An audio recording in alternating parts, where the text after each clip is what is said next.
Oh no, it said fail to go live. Try again. No, but then I did say live. Cool. Awesome. We are live. So we have Anne on. Anne, where are you calling from? Hey, Phoenix. I was just thinking about texting you. It's been a very long time, everybody. Phoenix is an incredible millennial entrepreneur, and I feature him uh, over the top in my book, The Millennial Entrepreneur. He's an incredible person. Hey, Suzanne, where are you coming in from, Suzanne?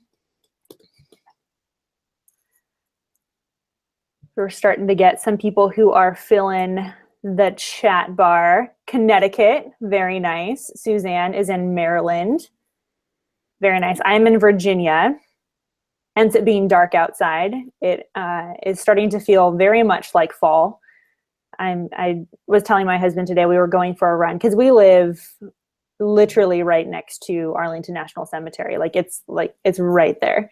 And so we were running through the monuments this afternoon, and the leaves were falling, and we got really excited. Hey, Ann Noble from Texas, Jill from Seal Beach, and Ooh. we've got Bill Tom is here with us, and you're in Brea, right? Brea. Yep. Hey, someone from So, Atlanta. Very cool. We've got people from all over. Ron, the sage from Orange County. That would be Ron Henry. Glenn Uh, Henry. everybody, next week, it's next week, right? Right, Ron? Ron and I are going to be doing a webinar just like this on mentoring millennials and how boomers can learn from millennials and how millennials can learn from boomers, and what does a real mentorship relationship look like. We're going to just touch on that a little bit in this webinar today, but we're really going to get in depth. And Ron has been an incredible friend of mine for a very long time and a personal mentor as Yeah. well. Awesome too. Hey, John. Wow, we've got people from all over. Very cool. It's not feeling like, is it feeling like a fall anywhere else? I'm sure it is a little bit in Atlanta. Veronica in Jamaica. I don't know if it ever feels like fall in Jamaica, but I'd like to come visit to find out. Awesome. Very cool. Now, can you guys make sure that you can hear me and see me? Just type yes in the chat bar just to make sure. And then Bill, go ahead and talk and make sure that they can hear you and see you. Okay, well, greetings from North Orange County in Southern California. Cool. Awesome. We're getting yeses from everybody. Everybody Right. can hear you. Everybody can see you. This is exciting. Suzanne is saying hi, Bill. Hi, Suzanne. Is I that, saw you earlier, Jill. oh, look, from Roseville. Hey, Neat. my mom lives in Roseville right now, so I'm very familiar with Roseville, California. 83 in Dallas right now. It's like she's feeling the heat, that's for sure. And Anne, thanks so much for being so patient. Anne is awesome. Anne is one of the best-selling authors who went through my husband's program, the 60-day author, and her book is in Kroger, which is incredible. She's been having book signings there and has just been having a ton of favor and inspiring so many people to write books. So she has been an awesome part of our relationship family. We see Marilyn on there. Marilyn is my mom, everybody. My mom is, I was talking to her, Marilyn, yeah. I was talking to her on the phone today. I'm like, Mom, you're going to show up, aren't you? And she's like, do you keep wanting me to come to your things? I'm like, of course I do. I'm a millennial. I can't help it. Awesome. Very cool. I am going to jump in. We've got a good amount of people. So you guys, you are already using the chat bar, which is awesome. And so if you have any questions throughout, I'm going to be monitoring the chat bar. So if you've got questions, suggestions, input, or insight, this is a conversation. But I just want to take some time and welcome you and thank you so much for joining us. I am super stoked that we are doing this webinar with my incredible friend, Bill Tom. Now, Bill is super gifted, and I'm just going to be singing his praises the entire time because Bill and Rebecca, who are with InfoQuest, are actually some of our partner trainers. The Millennial Solution actually has about 5 different partner trainers from across the country who come in and work with us, and they provide training, but they also too specialize in some really awesome stuff. And so when Bill was telling me that he's a certified exit planner, and he helps boomers either hand their business off to the next generation or get it ready to sell, among other things. He's also incredibly gifted in leading. He's a managing principal at InfoQuest. They focus a lot on executive search, on managing, on coaching, and he's just a really awesome guy, which I'm going to let him talk a ton tonight because I'm really excited for you to get to know him more and ask him questions and pick his brain. But we were talking about it, and I was like, I think we need to do a webinar on this idea of succession planning. And by succession planning, I mean not just, okay, what's going to happen when you retire, although that's part of it. We're all in seasons of transition. So whether you're moving from, owning a company to then looking to hand it off to the person coming behind to take it over, or you're looking to bring on the next generation to come in either a management position or a nonprofit that you're working with, we're really going to get into the nitty-gritty of how do you identify people to take up your torch and keep running. I know from personal experience, from starting nonprofits myself, as well as starting different movements, if you don't have leaders identified on the front end as you're building something up, when you're getting ready to move or to transition, that vision that you worked so hard for can really feel like it was completely for nothing because you didn't have that legacy mindset. So we're going to be talking a lot about that today. And I think it's such an incredible topic. That's why we're spending about an hour discussing it today, because I really believe, I truly, truly believe that no matter what industry that you're in, what company, where you're at, even in the world, this topic of how do we pass on legacy from one generation to the other is so incredibly important. But before we get into that, I have a little bit of background from my own personal experience and being in this sort of transition. I was talking before about how my mom jumped in, and we have someone from New York and in Naperville. Wow, we've gotten some quite a few people getting live on the chat bar, which is awesome. Keep lighting it up throughout. Definitely keep typing in yes that you can hear us. But I was in a point where I was really looking to have a mentor in my life, someone to help me make some pretty big decisions. That was as I was growing my company a few years ago. And I had one woman who is incredible and who I revere greatly reach out to me and say that she wanted to be my mentor. But by mentor, it turned out that she just wanted me to take over what was her vision and wasn't at all what God had called me to do. And so it really gave me an interesting perspective on what legacy looks like when you hand it down. And as we're going to be talking more about with Bill later, it's not, and how do you create a clone of yourself to say, this is what I wanted to do in my company, therefore you have to continually be my employee, even though you're technically the CEO, but continue to do what I want, even while I'm no longer in leadership. Succession planning and legacy building is really how do you equip the people who are around you to set out the vision that they're supposed to do, to get that excitement on the inside of them and really follow through with it. So that's my speech. I'm going to turn it over to Bill, who I am very excited. He's got a presentation that he's put together, and we're going to be talking throughout this whole presentation about what this means. And so I want you guys to continue to ask questions, but I'm going to turn it over to Bill. But first with a question, Bill, why are you so interested in exit planning, and why does this idea of legacy building really matter to you?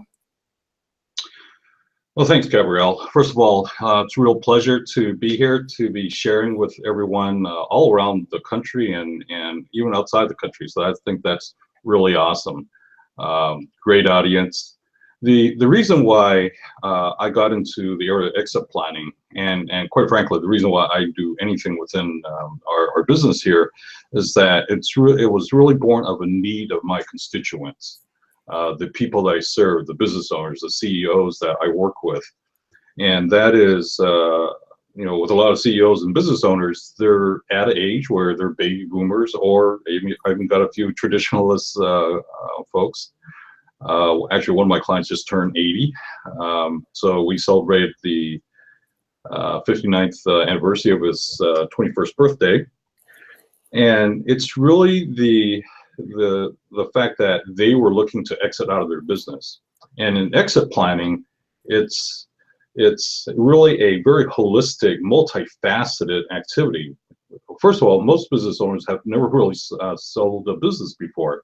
And there's lots of different aspects that one has to take into account in terms of the tax aspect, the estate planning aspect, insurance, liabilities, exposures, things of that nature. So a lot of the stuff on the technical side, but there's also the enterprise itself. And most of these clients I've been working with and helping them build enterprise value, build value into the business. So these are CEOs that I've been coaching for a number of years, and I may have been working with their executives as well. And in doing so, I'm helping them really shore up the infrastructure so that when they do put it on the market, there's greater value. In some cases, the client has the second generation in the business, in which case I'm working with them as well and helping them, first of all, identifying whether or not there's a real desire for them to be there, and then if so, helping them to mature and develop into strong CEOs that can continue the vision of the company. So that's why I got into exit planning. You know, the whole aspect of legacy, though, is something that I think is really part of my DNA, and I'll even say spiritual DNA. I'm a big believer of, and the Bible talks about Paul and Timothy, you know, where, you know, Paul's mentoring Timothy. And I really believe that each one of our lives that we need to have people who are mentors, who are Paul's, as well as Timothy's, people that we're sowing into. And this has always been kind of my DNA, even through my corporate life. I work for a number of larger corporations, HP, Timex Corporation, a number of firms up in Silicon Valley. And I've always been conscious of people that I've been sowing into, but always seeking people that can sow into me. So mentors in my life that can really help me develop into the potential that I think God has for me. What would you say is one of the biggest challenges that you've seen with your clients as they're looking to let go of either their vision or their business to someone who's either in their company as a current employee, or, you know, looking to hand it off to somebody else in general? Yeah, usually the biggest issue has to be with, do they really know what's next, or have they really embraced what their career is going to be after they leave the company? Because so many people are, you know, their identity is so tied up into the fact that they're the CEO of this company. Well, after they sold it, that identity goes away. So even though they're being prodded by their spouse, by their CPA, by their lawyer, saying, hey, you need to prep to get out of the business, or even sometimes their doctor, there's an inbred fear there that they just don't know what's next. And I think that kind of prevents them, or they're very reluctant to begin letting go of that, much less identifying a successor or successors. I think that's a really good point. I think with any of us, because yes, we're talking a lot about those who are in leadership now looking to maybe transition or retire, but it's also too important to think about succession planning isn't just at that tail end of your career. We're all on this succession kind of basis, and that's why I'm really excited to jump into what you've had prepared for us, as we can start to think about how do you identify those people who really have the DNA in them to do great things. And I think it's important to note too that just because there is someone who has the DNA for greatness doesn't mean that they're necessarily walking in that yet.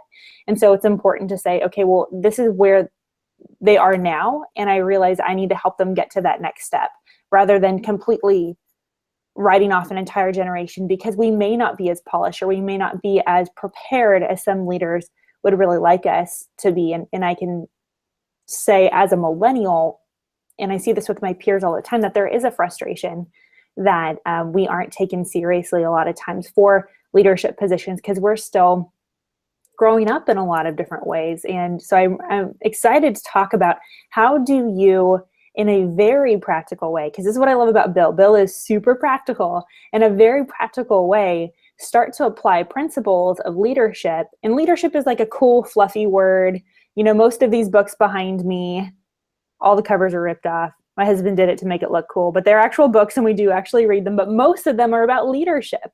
So this idea of leadership is something that we're all familiar with, but it's easy to say and really difficult to do. So Bill, why don't you jump in, and I would love to have you share your presentation. Cool, Rick, I'm glad that worked for you. He's been having some connectivity issues. But Bill, why don't you jump in and start sharing your presentation? We'll start this conversation off to really get our teeth sunk into a lot of this information and solutions that you have prepared for us. Sure. All right. I love seeing everybody on the chat bar helping each other out. Thanks, KO. I appreciate that. All right. So this is entitled How to Hand Out Power to Millennials. And these are just some thoughts I put together. We had some prepared questions that this is pointed to. So the first question is, what does succession planning mean? And very simply, it's preparing for the next generation of leadership or someone who can step up to assume responsibilities when appropriate. Now, succession planning doesn't necessarily just apply to the leadership. Really, succession planning is a concept that can apply to any individual within an organization. You know, for instance, somebody who's in the front line, who's in a senior position, whether it be a senior accountant, account representative, but is looking to transition out, whether that be they're looking to get promoted out or being transferred. You know, to be looking to groom someone who can step into that role.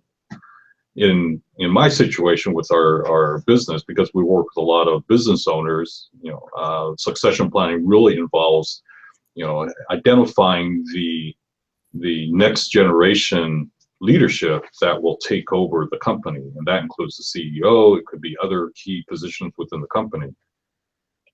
For instance, just one example, I have a client that I engage with the first generation, with the CEO there, helping him guide and grow the company. At the time, they were doing about 14 million.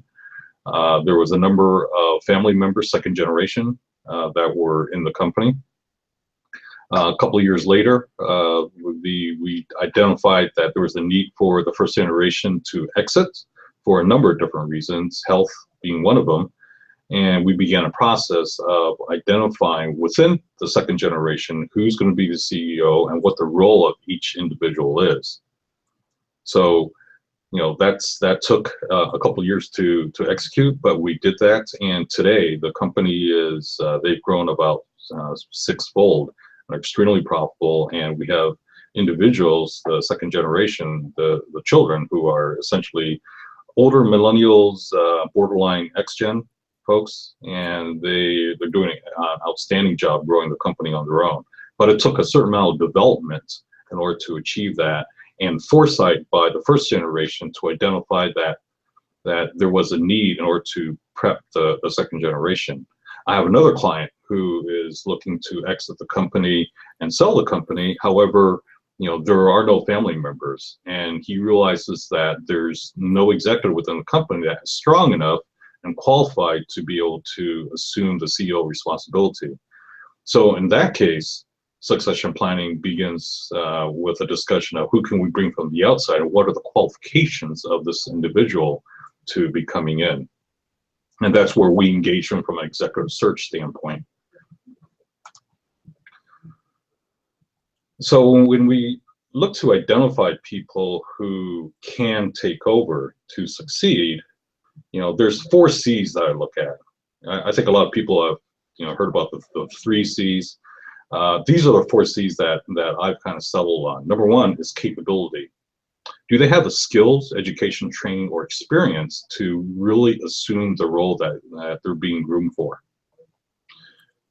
And sometimes, you know, there are gaps there, but that's okay. You know, if we're working with a second generation, you know, son or daughter, and there are some gaps there, we identify those gaps, but obviously, you know, they're the front runner in terms of taking over the company. But we identify what those gaps are. Number two is chemistry. Do they have the personality? Is there a culture match?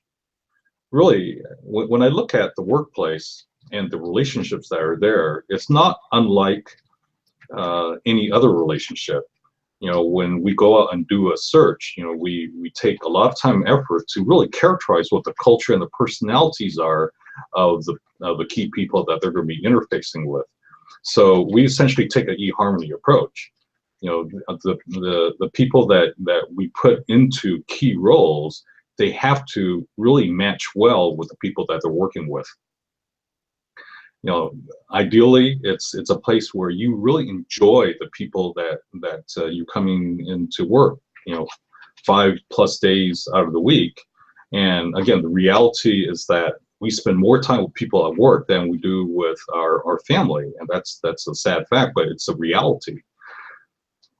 Bill, question for you regarding chemistry. I think that's a really important point, and I like that you even said that the person that you pick to lead has to have a good chemistry and relationship with those that they are leading, right? But what does that look like? Say you are working in an industry right now that is, going the way of the dodo, right? It is like dinosaur, and you have to bring in someone who's younger to come in and infuse it with more energy, either a more adapted to technology, new ideas. But those who will be following this new leader don't match with that culture, because the Titanic can't be turned in one day, and it's also often feels like oil and water when it comes in someone's bright new and has all these ambitious ideas, leaving people who are saying, why can't we just do it how it's always been done? How do you deal with that? Sure.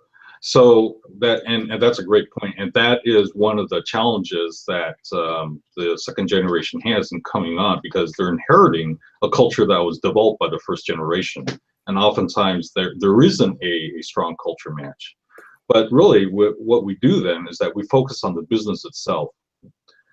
Is the business model outdated? What does the business do well? And how is that represented by the people, by the systems and procedures and the services that provides? So what do we want to preserve, but what are areas that we need to improve upon, or what new direction can we take the company? And sometimes this collaboration between the first and second generation. In some cases, there's a preservation of the current direction for a period of time, and then there's an evolution that takes place, where the second generation then begins to steer the company in a different direction, in which case then we can gradually begin to transform the culture and the people within the company itself in order to better match this new direction.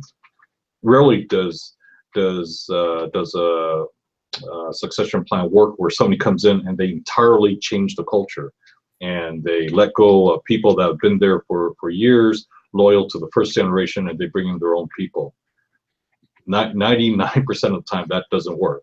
Now, there are situations where that does happen. If the company is bought by a venture capital firm, that's what they're going to do. They're going to come in and they're going to switch out all the leadership and put in their own people, and they're numbers driven, and they're after that ROI in order to resell the company in 3 to 5 years.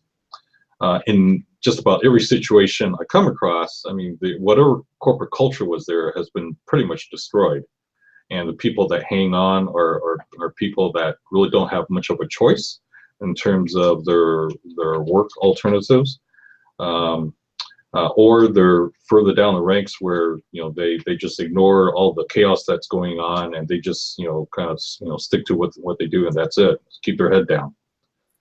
I want to jump back up to what you were talking about with capabilities, because I think you really were onto something there, that it's important to make a list and be intentional about the types of characteristics and quality traits that you want in someone who's going to be taking over for you.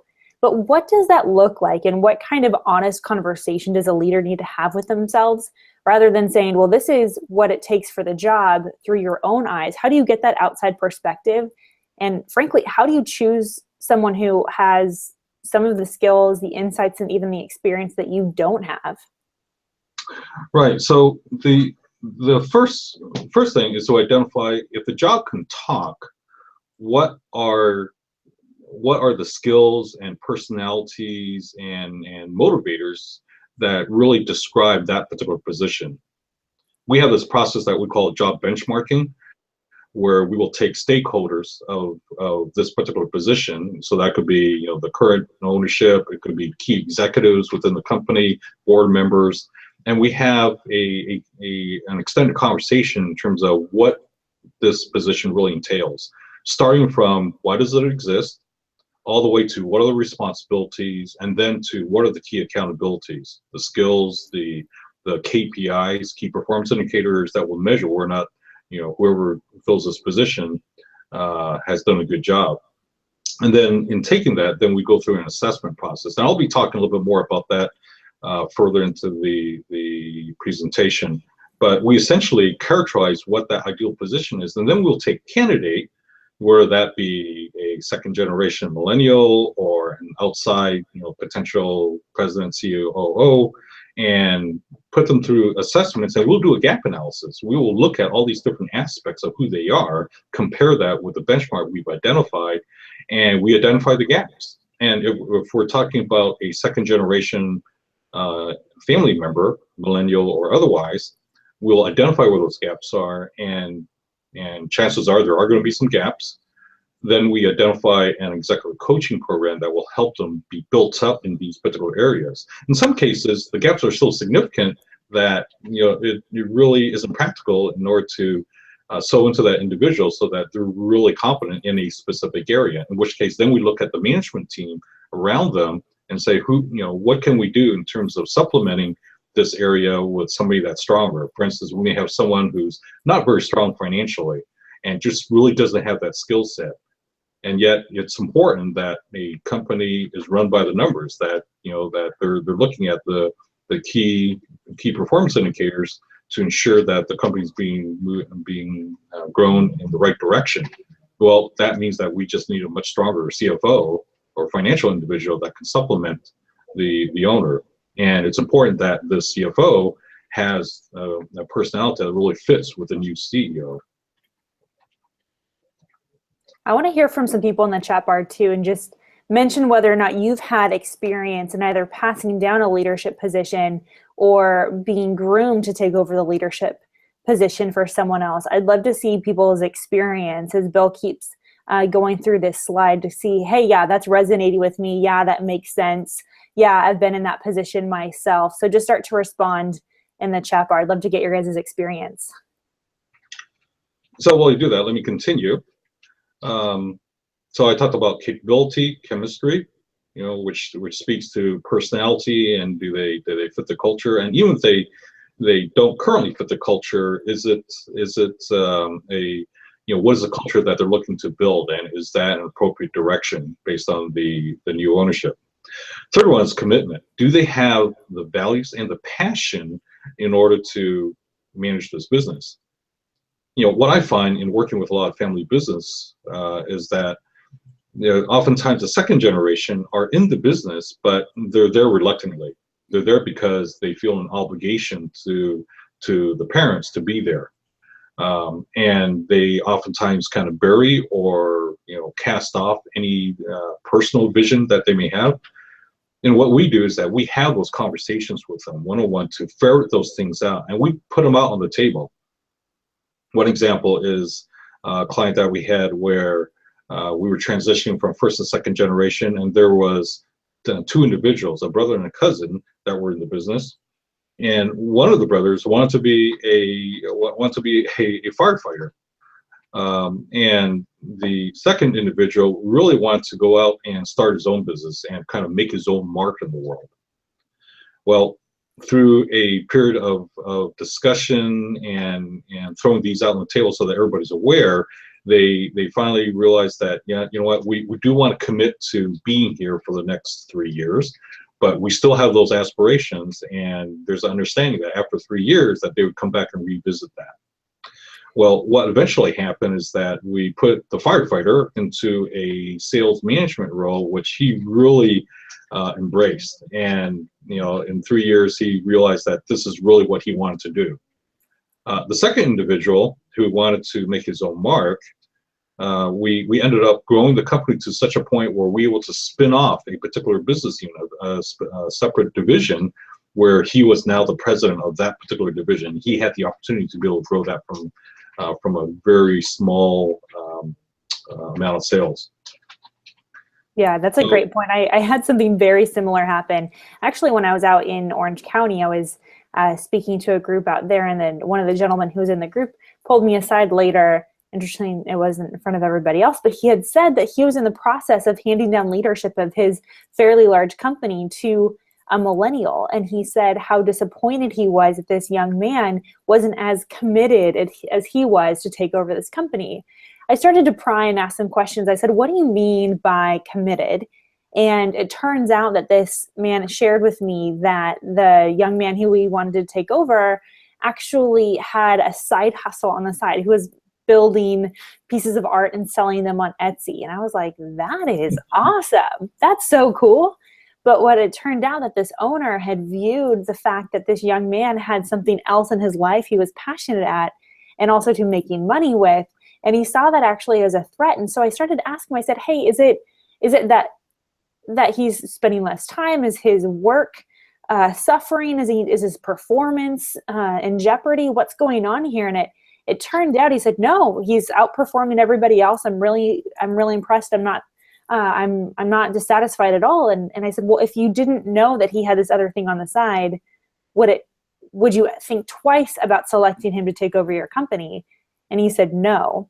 And that's what I thought was very interesting, is that this individual, very successful businessman, he saw the fact that this younger man had something else going on in his life, and he viewed that as not being as committed, because this young man's path to being the chief executive looked different and maybe looked a little bit more fun than his path was, and he didn't respect it. So thinking through what commitment looks like, sometimes it even means something different for another generation as well. Right, right. Yeah, certainly with millennials, oftentimes they do have different things going on, different passions that they're living out. For instance, my daughter, who's a 29-year-old millennial, she has a full-time career, working as a director of studio for this one .com back in Chicago. However, she also has a blog business on the side where she goes and writes up new restaurants. She gets invited to restaurant openings, and that's what she's passionate about. And she does it on the side on the weekends, the evenings, but it's separate from her core job and business. And she's committed to both. Oftentimes, especially with older generation, we look at our business, especially if it's our business, as we're married to it. And if you have anything else that's distracting from you, we consider, we're very jealous, right? We're afraid that you're not going to be as committed to us. And with what we find is that with millennials, it's okay. They have different passions. Doesn't mean that they're not committed to you. They just have different passions, and they love to multitask. Yes, so continue. The fourth C is timing, and I added this only because it's been evidence. It's been a key factor in any succession plan. Is how much time do we have? Sometimes we're running into a situation where the CEO, there's the medical issue, and time is of the essence. In which case, we don't have time to groom someone. We need somebody to take over right now. Late last year, I got a call from a CPA who says, Bill, have this one client. He's got a $150 million company, and he just had a terrible accident. There was discussions about him bringing on the president COO. However, because of this accident, the wife immediately called the CPA and says, we need a replacement president COO right now. Well, in that case, there was no time for mentoring anyone. However, if the CEO has foresight, then we can actually be much more selective in identifying who that individual is.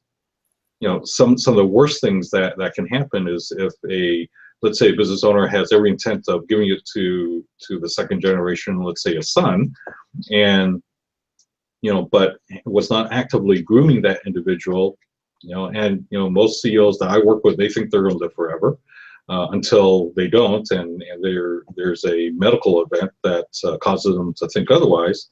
And as a result of a surprise event, it forces the son to take over, and he's just not prepared. In which case, then you've got somebody in leadership who really doesn't know what they're doing.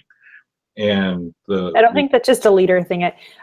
I know a lot of millennials. I know a lot of everybody actually who doesn't think anything is going to happen. But I think you make a good point of one of my bosses used to call it the hit by a bus principle, right? Yep. Is, if you get hit by the bus, who's going to take care of your work the rest of the day? Yeah, I like the visual being hit by a Mack truck myself, but I want to get to a question as you start to transition to the next slide here. From Ron, Mr. Henry says, how do we get the founder to let go physically and emotionally since their identity and value is so wrapped up in the company? It's a good question. Right, great question. And what I found is that in working with business owners, when we begin this discussion about succession planning, we focus on what is their life going to look like afterwards. And we begin going through other interests, other values that they can really grab onto, because essentially what we need to do is to find, what their second passion is beyond the business. So we do a lot of vision casting. We identify, what is life going to look like afterwards? What are you going to be doing? So sometimes I'll connect them to ministries like Halftime Institute, where they do a great job in working with especially business owners, helping them identify, well, what's going to be happening? What is the meaning of the second half of your business? How can you make an impact on the things that really matter to you or to your faith, and impact others, and at the same time continue to build legacy within your family? So it's a matter of identifying what life looks like afterwards, because essentially, by taking out the business, there's a big void in their life. And if you talk to anybody who's familiar with addictions or anything like that, if you pull something out, and you don't fill that with something else, chances are they're going to go right back to that. So in that's manifest in this case, where the business owner decides, I'm not going to let go. I'm just going to stay on. You've got to find a second passion, a second life for them to be passionate about. And that's what we found is really a key element there. We can talk about, how to sell the business, adding value, things of that nature. But, if we don't overcome that particular issue, we really don't get anywhere. So the second step then is to begin to identify, candidates that really fit this. And again, the timing aspect is really important in assessing, who that individual should be. So a question that you have posed, Gabrielle, what happens to companies that don't plan for the future? Well, what we found is that at the very least, there's business interruption. And that could be in the context of just a job. Well, hey, somebody's not doing that job, and we got to bring in somebody to kind of cover, and they're not going to do it as well, and there's loss of efficiency. Sometimes there's a business impact where it impacts the customer. Obviously not good. In many cases, somebody gets pulled out and people kind of fill in the gap, and what they find is that, the business is not, has not crashed, and they think it's okay. However, the loss of leadership in terms of guiding where the company's going to go next, that results in a loss of momentum over time. And that could be in terms of the business aggressiveness. It could be in terms of being innovative and keeping up with the market. And over time, they eventually die a slow death. And there's lots of companies out there that are examples of that. And I would say too, not just in a business, but if you're talking about either, it could be a nonprofit, it could be a ministry, but more than anything, I think it's a vision, right? When you're working within companies, at the very core, you have this vision of who you are and what you're doing, no matter what industry you're in. You have that existential, vision statement, whether or not you read it or look at it, whatever. That's why you're here, is to execute on that vision. And what's so heartbreaking is when I see companies who don't think long term and they're not doing those four C's, like what Bill's talking about, and they're losing out on passing on that vision. And I get so excited working within what we call more traditional type industries, because they are having a really hard time connecting with millennials. And it's a total myth that millennials don't want to be a part of those organizations. I work a lot with the Navy. I work with a lot with different departments here in the Washington, D.C. area. And I get excited about it because what they're doing is important, and they're losing out on a generation because of this very thing that Bill's talking about, is because they're not effectively sharing that vision of what they want their legacy to be. Because whether you're 22 or 62, I think there's still something in all of us innately that when we leave either this earth or that position, we want to be remembered for something. And that something can be determined by us on day one. But oftentimes most companies don't have a corporate structure that demands that leaders constantly be planning for the future rather than just, the next 5 days. Absolutely. So why aren't more managers and leaders planning better? Well, the human condition is that we tend to be very short-term focused. We react to what's in front of us, and we're not very strategic. Now, with strong leaders, it's the opposite. They feel that, with strong leaders, they're very focused on the long term, the strategic, and able to therefore be able to identify a vision and set the direction of a company. But again, for a lot of people, they just can't envision what their next life is going to look like. I spoke a little earlier concerning business owners trying to find out what their next career is going to be, and a lot of them just don't want to think about it. A lot of people use, I just don't have enough time. So, and really what that comes down to is that it's not a priority to be thinking about the future.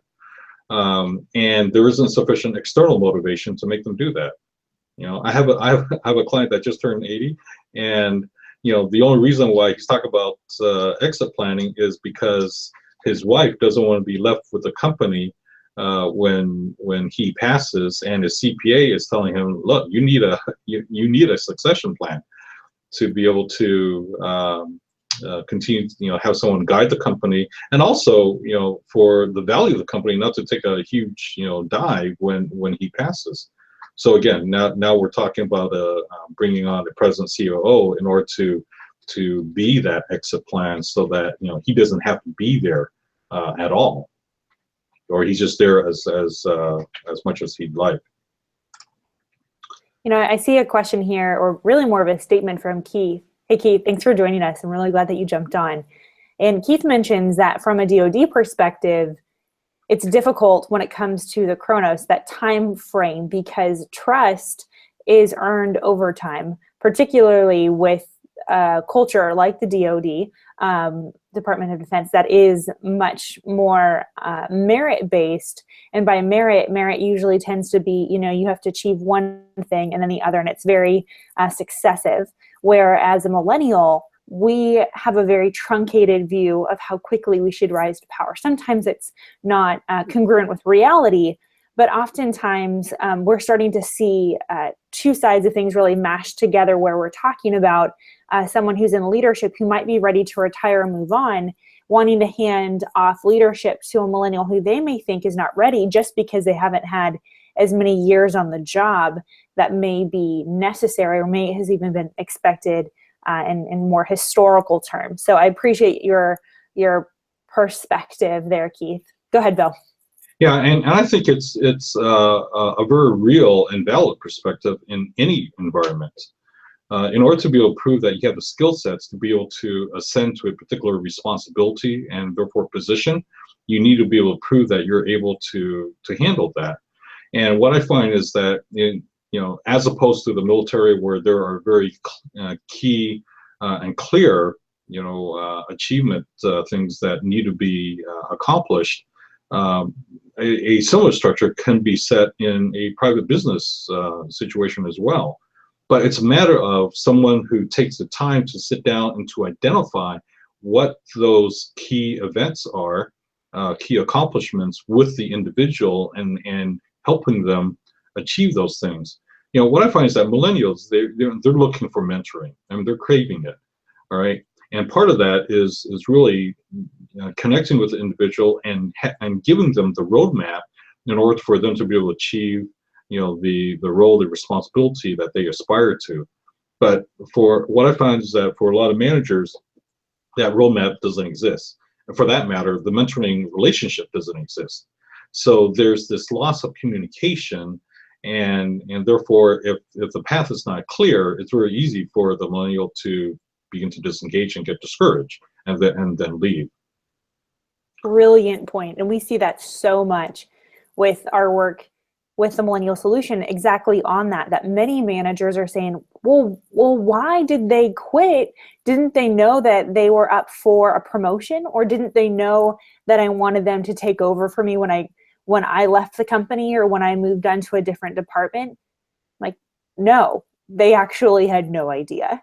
And to your point, Bill, we oftentimes assume, particularly those of another generation, but I just think innately as humans, we assume that people can read our minds, which it's good that they can't, but we just assume that they know our intentions. But one of the most important things that you can do, one of the takeaways I hope each of you take with you after this webinar, is that when you're wanting to reach the millennial generation, you're going to have to sit us down and you're going to have to say, hey, I see leadership potential in you. You're not fully there yet, but I want to help you get there because I want you to take over for me when I leave or transition or, sell the company, right?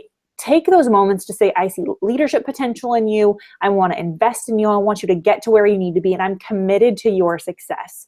We're no longer in an era, and we're no longer dealing with a generation who's just going to stick around and cross their fingers and hope that you someday give them a promotion.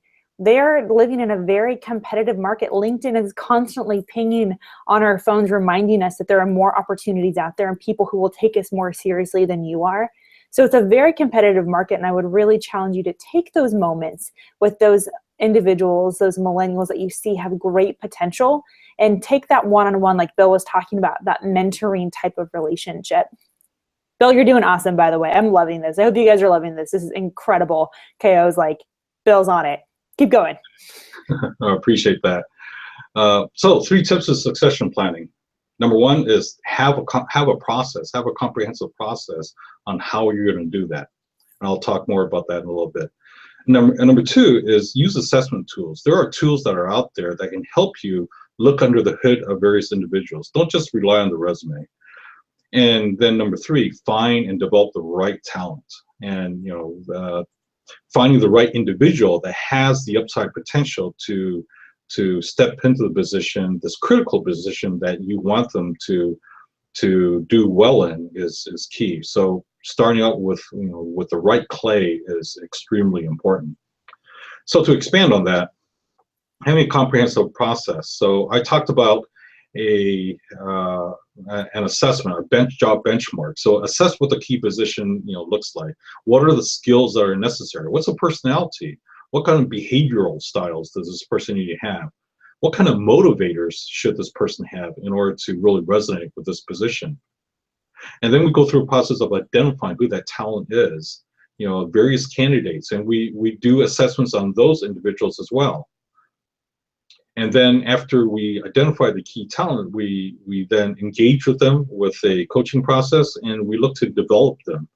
Now, I'm assuming at this point that we're talking with someone who is second generation, perhaps a millennial that's being groomed for a particular position. Obviously, if you're going to go out and hire for someone, you want somebody that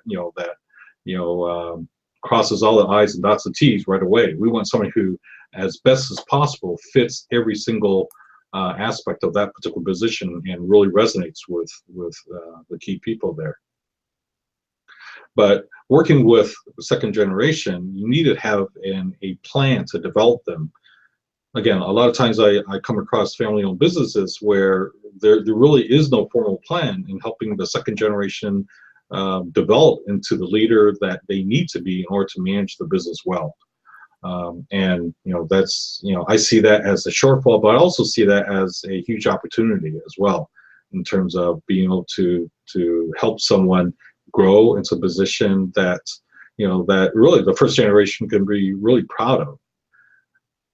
And then as we develop this plan and we execute it, then we continue to revisit that, to have, it's a closed loop feedback discussion.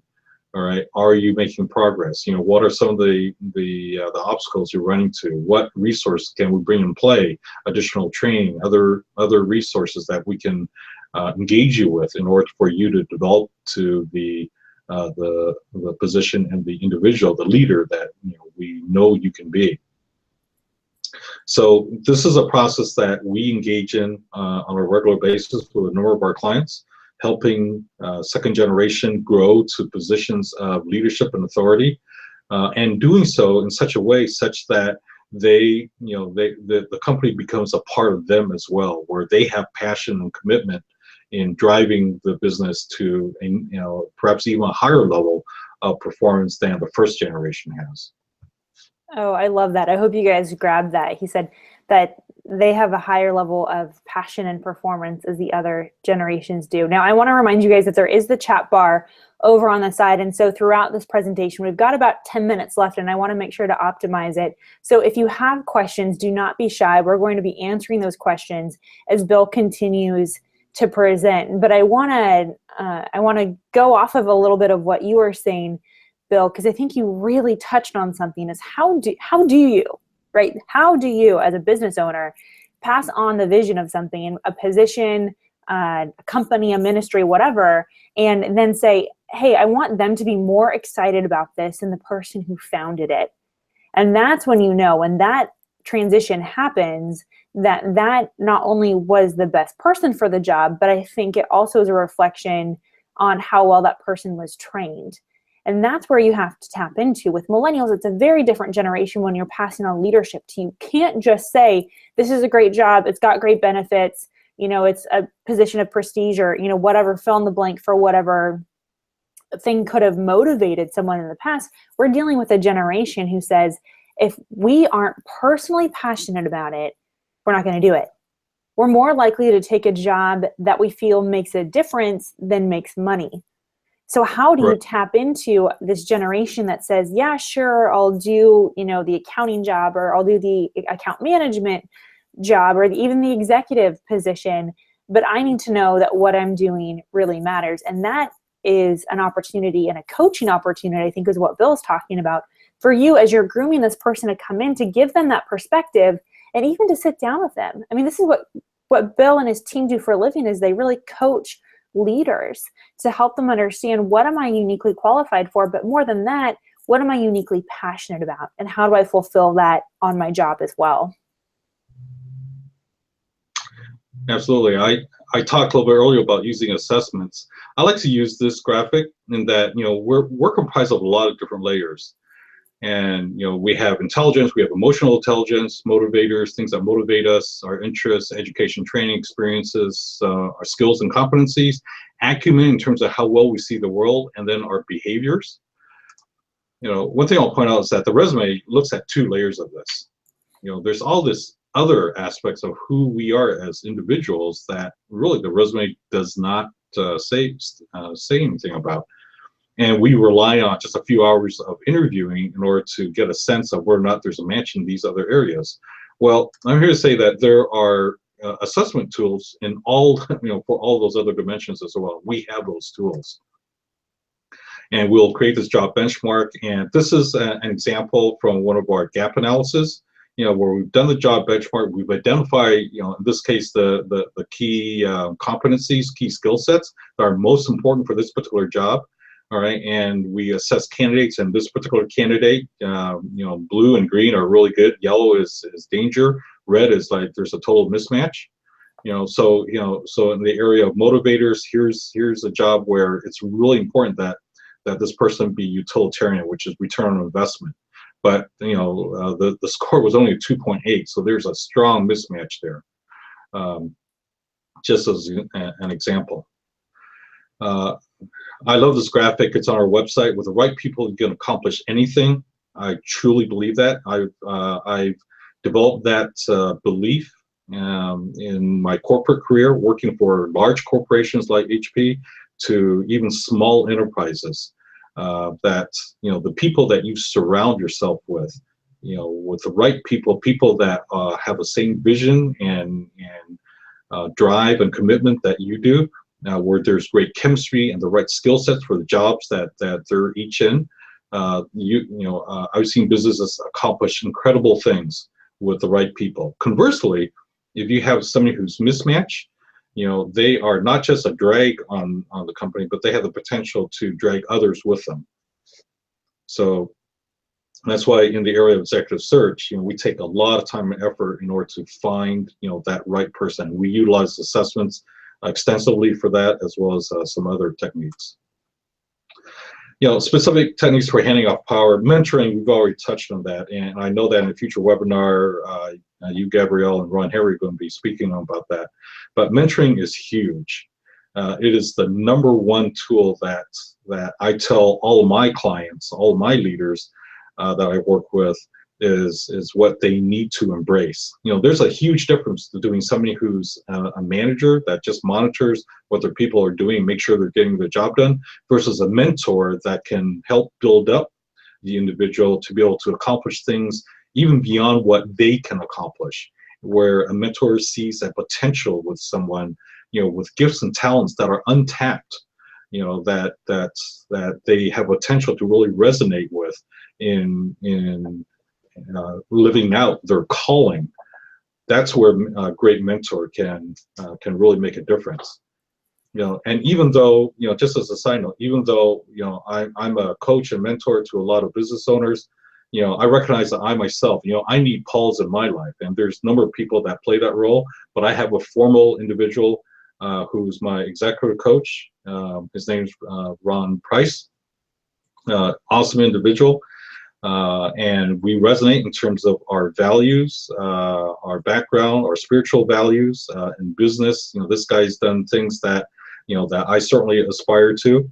And he's a role model as well. And he sees potential of me. And he's this individual up on top here that's pulling me up to the next level of performance, for me personally, in terms of, as a believer in God and Christ, as a husband, as a CEO of my business, and as a service provider to other business owners.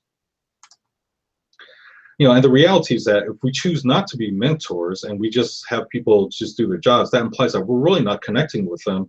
There's a good chance we're going to lose people. 91% of millennials, really want to be leaders. However, 66, 2/3 of them are currently looking to, they're looking for another job already, or they're very open.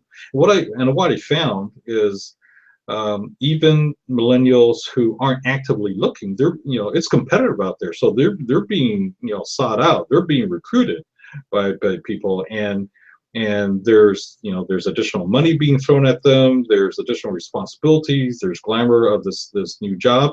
I spoke to someone, a manager that works for Groupon, and Groupon's, he's done fairly well there, only been there a year and a half.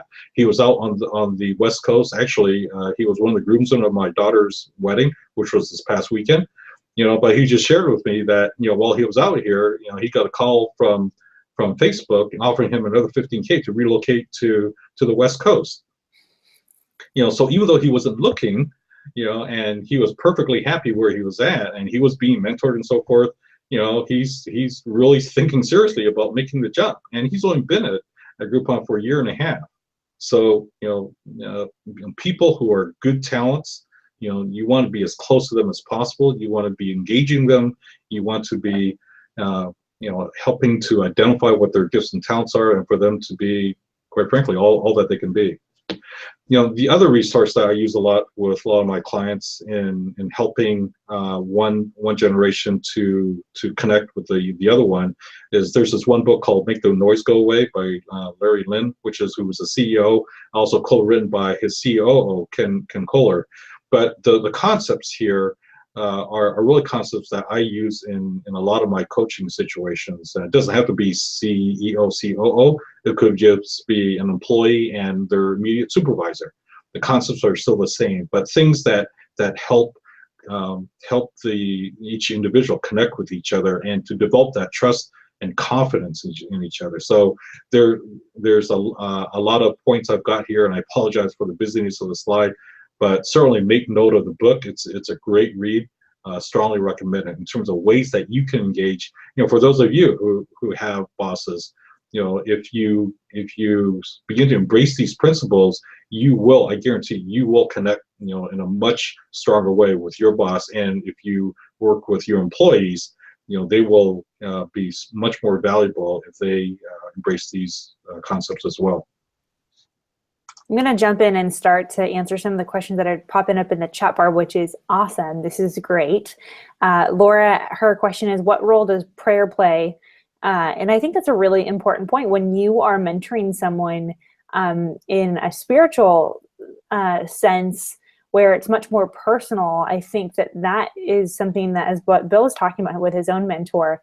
If that's one of your core values, and that needs to continue to be a core value in training someone, but not necessarily. I mean, you can train people who have very different worldviews for you as well. I think the important thing is to be able to communicate the value system of the organization that they're going to be working within, and making sure that that value system is aligned with their personal values as well.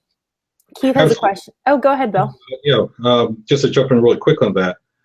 My coach, he coaches me in business, but it's very holistic, and part of his role is to be essentially a spiritual coach as well. So we every time we talk, we open and we close with prayer. We identify concerns, we identify situations that I'm encountering. All right, all that's covered in prayer. That's a key part of who I am and who he is as well. And really, what that speaks to is, in selecting mentors and mentees, that that those values are very much in alignment. I chose him because he was someone who really gets me in all the dimensions, both spirit, soul, and body. And the things we talk about cover each one of those dimensions. That's awesome. And Keith's question is, how can you best capitalize on mentoring a millennial when you have a much longer time frame, that 3 to 6 year component that Keith's talking about with the DoD, to really make sure that someone becomes an expert and gets the expertise that they need? And I think Laura's giving some really good perspective here as well. And I'd expand on it slightly and say that millennials are very merit-based driven. When you learn about what motivates millennials are very extrinsic, right? We've gotten the trophies just for existing. And so because of that, and I talk a lot about it in my book, 5 Millennials, but because of that, millennials are used to having extrinsic rewards versus intrinsic. Intrinsic is, I did a good job, I'm providing for myself, I'm providing for my family, I beat my own time. Extrinsic are the trophies, the hugs, the feedback. And it's not necessarily that millennials are really that much more into ourselves than other generations, although some of you are probably thinking that. What science is actually showing is that millennials are trained, our brains are trained to receive feedback in an extrinsic way. So that looks like if you're looking at bringing on someone to earn something that could be 3 to 6 years down the road, not making it feel like 3 to 6 years, but having these micro achievements along the way that are extrinsic. Because an intrinsic motivated person would say, I'm only halfway there. I only have a few more years until I need to be where I need to be. But a millennial needs to know where they're at along the way. And so helping them chart their career course and having micro achievements along the way. When we work with companies that have more drier content, someone who might be working in accounting, 90% of their day may be working on spreadsheets, which aren't fun and aren't sexy. But 10% of the day, they're doing something they're so passionate about, right? They started a recycling program, or they're involved in the employee resource group, helping their friends with extracurricular activities on the weekends, or, going bowling or kayaking, which is also really popular with millennials. So think through and even ask that person, hey, I see potential with you for 3 to 6 years, but I realize that that's an eternity to you. So how do we work in the interim to make you feel like what you do matters here? Because I see that long-term potential that we want to invest in you. Right. Absolutely. So I guess we'll open up to any further questions. I know that we're a little over our time frame here. I apologize for that. Any other questions you guys want to jump in? I know Suzanne asked if we get a certificate for this. So this webinar is actually not part of our certificate program. We do have a certification program through the Millennial Management Institute, MMI, which I can send out some more information about later. You can visit on our site, millennialsolution.com, and it's actually a 6-module program where you'll actually get certified to learn how to manage and motivate millennials, not only at work, but at home and in the community as well. Let's see if there are any other questions. Another question too, Bill, you couldn't see it. Will these slides be available for download later? Sure, I can shoot that over to you. Cool. That means yes. So I will be sending those. You will all get a follow-up email with a link to this webinar, and you will also get an attachment of the slides as well. So make sure that you download those, which is very generous of you. Thank you, Bill, for sharing that. But I'm going to turn it to you for closing thoughts, and then I'll wrap it up, and we will let everybody get on with their evening. Closing thoughts. All right. So succession planning. It's something that people need to be conscious of. We're not going to live forever. In the roles that you have, I would encourage you to think about, well, who's going to be filling in the roles that you will have, and whatever your role is within your company, the causes that you're part of, whether it be within your church, within your family. Oftentimes we will think about what's going to happen if I'm not around. Obviously, we have insurance for that, but there's so much more beyond that. Some of us have children that that we're looking to build into a leadership position. So there's lots of opportunities for us to sow into other people, and succession planning really is a process of engaging a mentoring role with those around us. That's powerful.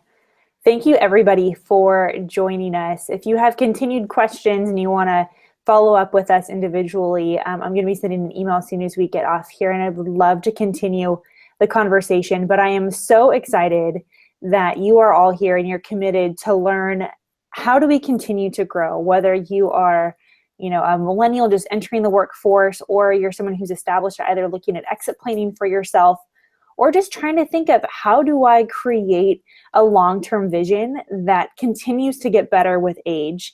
And those are the types of leaders that we want to be establishing, and those are the types of leaders that we want to have in our community. So again, this is the first of a series of webinars through October all the way to December. We've got some really cool ones already lined up. Next week with Ron Henry, who's on with us, we're going to be talking about mentoring. How do other generations mentor millennials, and how do millennials mentor other generations? So make sure that you register for that. That's going to be next Tuesday evening. And we're going to continue with these webinar series to have conversations about really important issues. As you know, at the Millennial Solution, I personally write books and speak a lot about millennials, and we also have trainers like Bill and his team who go out and actually do live training and coaching. But there's so much more to this aspect as we talk about how do we create a multi-generational community that works at work, at home, and in the conversation all the way around. So thanks so much, guys, and we look forward to seeing you on our next live webinar. Yes, thank you all.